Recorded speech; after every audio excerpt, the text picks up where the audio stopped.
A car approaches, but not just any car.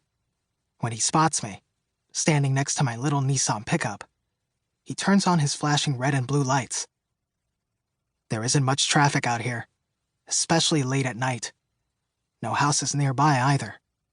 This section of Wessinger Road has just 2 lanes, and then grass with lots of tall fir trees farther back. The ditch is a few feet deep, and that's where the girl's body lies, fully clothed in a red dress and heels. My whole body is shaking. I take a deep breath and roll my shoulders back, telling myself to relax. The deputy gets out of the car and shines a light on me. "You all right, son?" I cross my arms in front of my stomach and hope I can keep it together. I was driving by and saw something in the ditch. I couldn't tell what it was. I got out and shined the flashlight on my phone down there. Just as I saw it was a girl, you pulled up. The beam from his flashlight moves from me to her. Oh no. He starts running down into the ditch. He yells up at me. "You sure you didn't hit her? With your vehicle?" "No. I mean, yeah, I'm sure. I didn't hit her, I swear." I call back. "I just found her there." He's down there for only a minute before he's radioing for help. "Dispatch, I've got a female juvenile, and she's unconscious with no pulse. Send medical, code 3 and extra units. Location is Wessinger Road, just south of Hart Road. Her skin is tacky. I'm starting CPR." I pace the side of the road, back and forth, back and forth. I keep wondering if there's something I should be doing, but he told me to stay put. After a few minutes have passed, I yell out, "Is it working?" He doesn't answer. A minute later, I hear the sirens. A fire truck and an ambulance pull up, and a few seconds later, another deputy. I stand back and watch as everyone moves into action. When the original deputy climbs back up the steep embankment, a while later, he's breathing hard.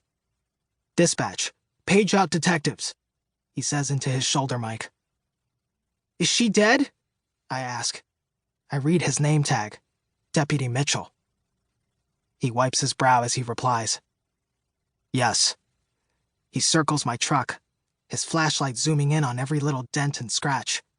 The beam finds Alana, my prom date, curled up in the front seat. She doesn't even stir. "Oh God," I mutter. I hold my stomach tighter. I can't believe this is happening. The other deputy goes to work taping off the scene with crime tape. Deputy Mitchell pulls out a notebook. "Can I see some ID?" I pull out my wallet and hand him my driver's license.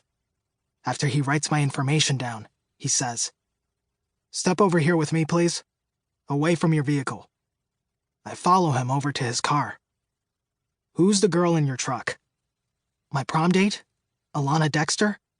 She's kind of, out of it at the moment." "Too much to drink?" he asks.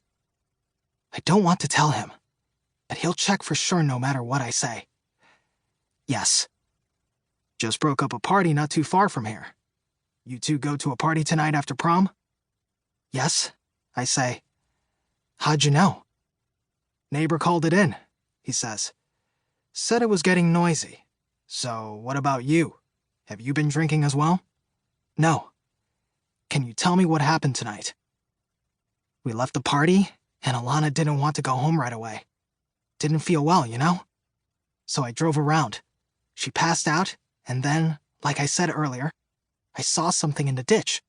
So I stopped."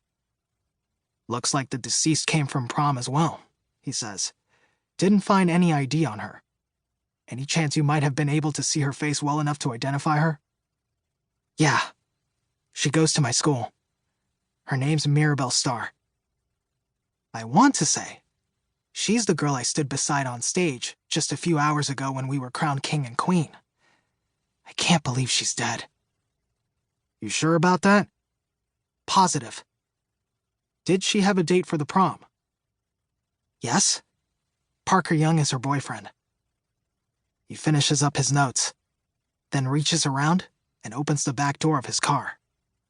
"Mario, I'd like to have you take a seat back here. I'm going to need to get a breathalyzer test, and then a detective will want to talk to you. Okay. After he gives me the breathalyzer, which comes out clean, he tells me to hang tight. And so I do.